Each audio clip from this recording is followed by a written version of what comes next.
Operation Sindoor. நாங்க என்ன சொல்றோம்? 26 பேர் செத்ததுக்கு ஆபரேஷன் சிந்தூர் வரவேற்கிறோம்.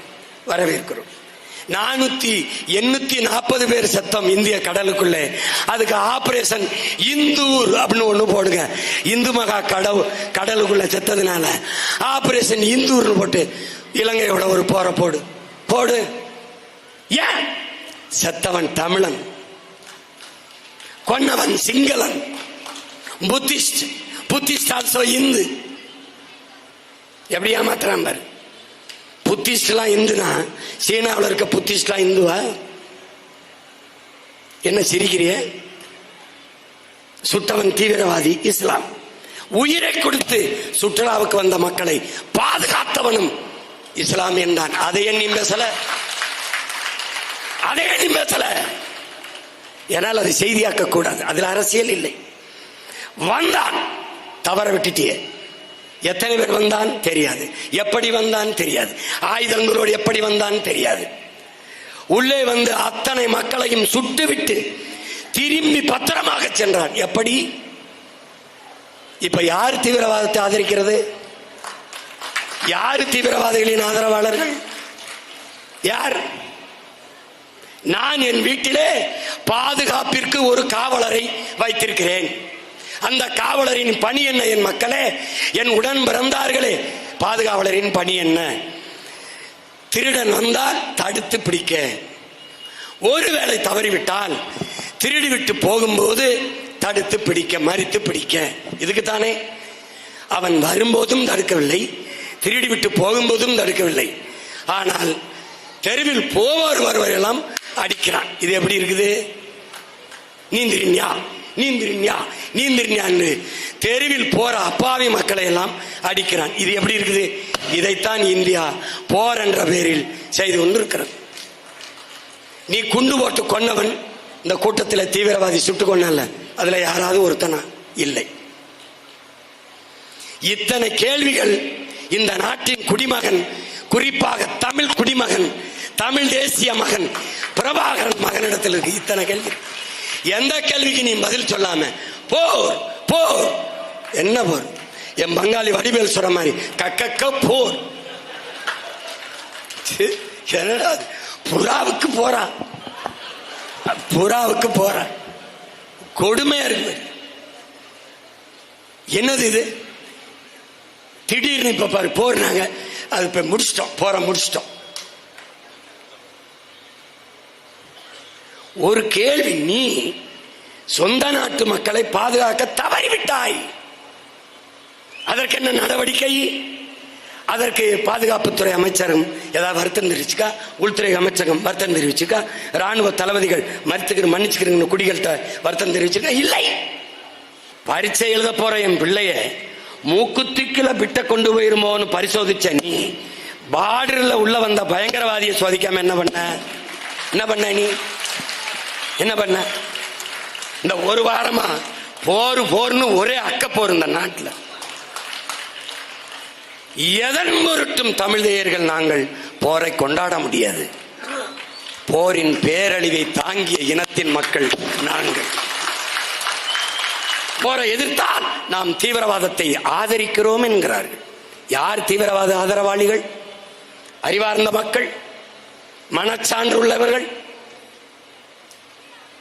பணம் மதிப்பிழப்பு, பணம் செல்லாதென்றால் தீவிரவாதம் ஒளிந்துவிடும் என்று சொன்னவர்கள் யார்? பிறகு எப்படி புல்வாமா மாவட்டத்திலே தாக்குதல் நடந்தது? எப்படி நடந்தது? 350 கிலோ வெடிமருந்தை ஏற்றிக்கொண்டு ஒரு வண்டி பல கிலோமீட்டர் பயணித்து வந்து உயர் பாதுகாப்பு பகுதி, 800 மீட்டருக்கு ஒரு தடவை சோதனை சாவடி, ராணுவ முகாம்கள் நிறைந்திருக்கிற பகுதியிலே 350 கிலோ வெடிமருந்தை சுமந்து கொண்டு ஒரு வண்டி வந்து ராணுவ வீரர்கள் மீது தாக்குதல் நடத்தி 42 வீரர்களை கொன்றது. எப்படி? அப்ப என்ன சோதனை நடந்தது? ஆதார் கார்டு எதற்கு இந்த நாட்டிலே? சொந்த நாட்டு குடிமக்களை நம்பாது நாட்டின் பாதுகாப்பு என்று ஆதார் கார்டு, ஆதார் அட்டை, கண்ணின் கருவிழி, கைரேகையை பதிவு செய்தீர்கள். எதற்காக? நாட்டின் பாதுகாப்பு. என்னையே எதற்காக? நாட்டின் பாதுகாப்பு. என் வீட்டிலே என்னையே இந்த தேசிய பாதுகாப்பு முகமையை ஏவிவிட்ட என்னையே எல்லையில என்ன செஞ்சது? என்ன செய்தது? எல்லாரிடத்திலும் ஆதார் கார்டு, ஏர்போர்ட்டிலே, விண்ணூர்தி நிலையத்திலே ஏறுகிற போது சீமானிடத்திலே அடையாள அட்டை கேட்கிற பெருமக்கள் எல்லையிலே என்ன புடுங்கிக் கொண்டிருந்தீர்கள்? என்ன பண்ணிக் கொண்டிருந்தீர்கள்? என்ன பண்ணிக் கொண்டிருந்தீர்கள்? ஒரு பகல்காம் சுற்றுலா தலம், பல ஆயிரம் மக்கள் கூடி கலைகிறார்கள். 30,000-த்திற்கும் மேற்பட்ட மக்கள் கூடி கலைகிறார்கள்.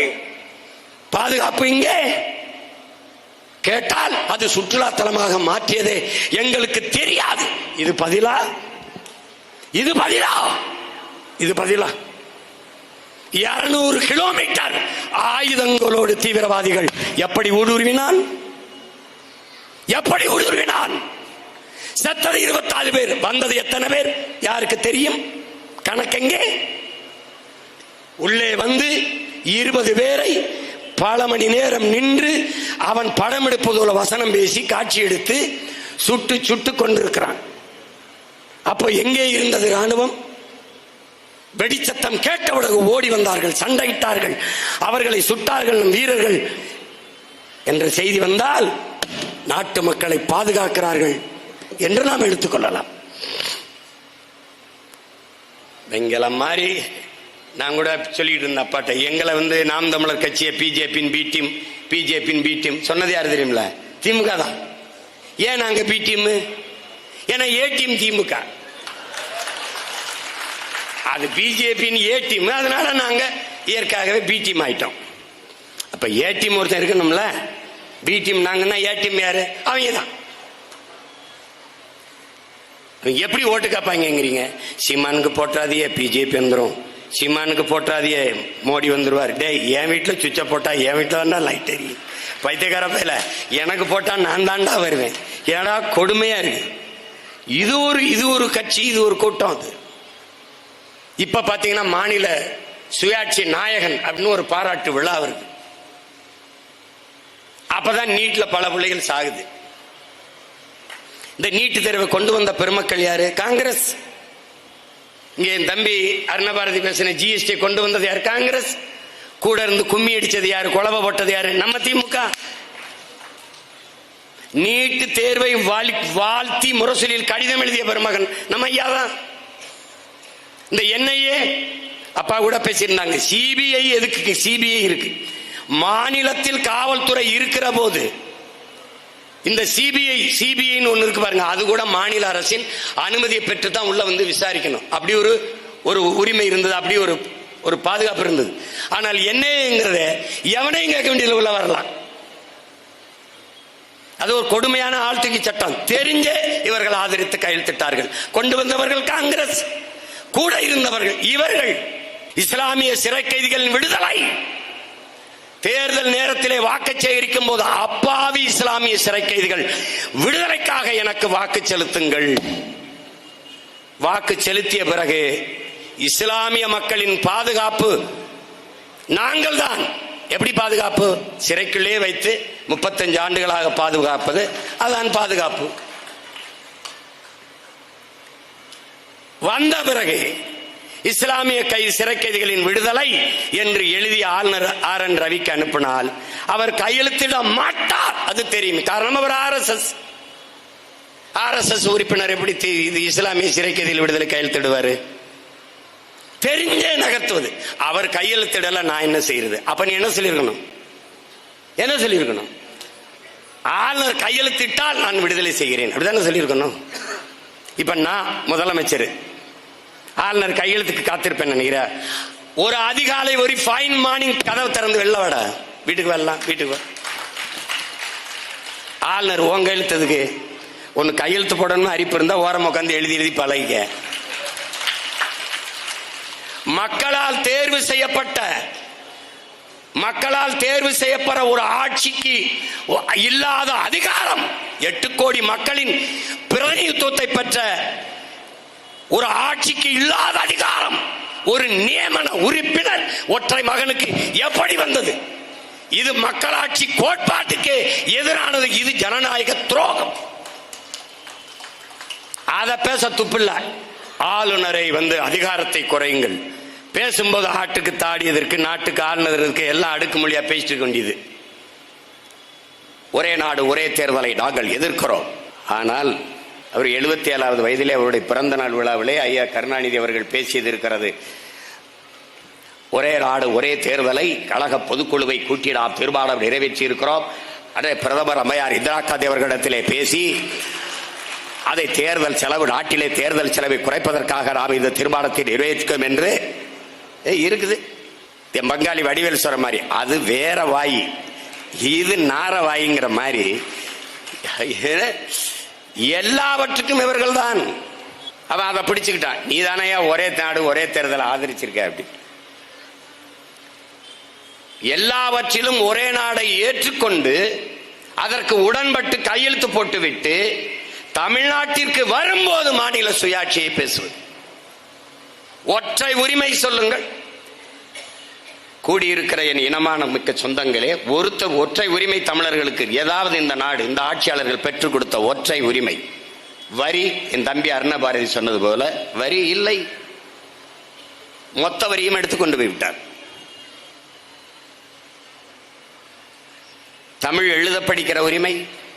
இத்தனை ஆண்டுகள் அரசாட்சி செய்த ஒரு கட்சி ஆட்சிக்கு 4 ஆண்டுகள் நிறைவு பெற்று 5வது ஆண்டில் அடியெடுத்து வைக்கும் போது தமிழில் அரசாணை வெளியிடப்படும் என்கிறது. காரணம் இந்த கூட்டத்துக்கு பயந்துதான். திரைப்படத்துறைக்கு தான் விருது கொடுக்கிறான். எப்படி கொடுப்பான்னு தெரியுமில்ல? திரைப்படத்துறைக்கு எங்க அப்பாவுடைய முதல் மரியாதைக்கு படத்துக்கு இந்த நிறைய படங்களுக்கு, தமிழ் படங்களுக்கு இந்திய நாட்டின் விருது கொடுப்பாங்க. பிராந்திய மொழி, ரீஜனல் லாங்குவேஜ். அப்ப அவன் அது நேஷனல் லாங்குவேஜ், நாம ரீஜனல் லாங்குவேஜ். அப்ப என் நேஷனல் என்னாச்சு, என் நேஷன் என்னாச்சு? இப்ப அந்த முழக்கம் தான் கூட்டாட்சி, கூட்டரசு கோட்பாடு. இது என் தேசம்.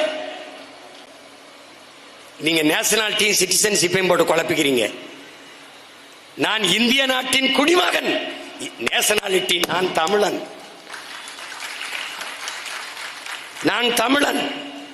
இது என் நாடு, தமிழ்நாடு. பல நாடுகள் ஐரோப்பிய ஒன்றியத்தில் இணைந்து வாழ்வது போல, பல மாகாணங்கள் அமெரிக்கா, யுனைடெட் ஸ்டேட் ஆஃப் அமெரிக்காவில் இணைந்து வாழ்வது போல, நாங்கள் பல தாயகங்கள், தேசிய இனங்களின் தாயகங்கள் இந்தியா என்கிற ஒரு நாட்டுக்குள், ஒரு குடியரசுக்குள் இணைந்து வாழ்கிறோம். அவ்வளவுதான். நீங்க குழப்பிக்கிறீங்க. பாஸ்போர்ட்ல சிட்டிசன் ஆஃப் இந்தியான்னு தான் இருக்கும். உன்னுடைய கடவுள் சீட்டை எடுத்து பார்த்தீங்கன்னா அதிலே சிட்டிசன் ஆஃப் இந்தியா என்றுதான் இருக்கும்.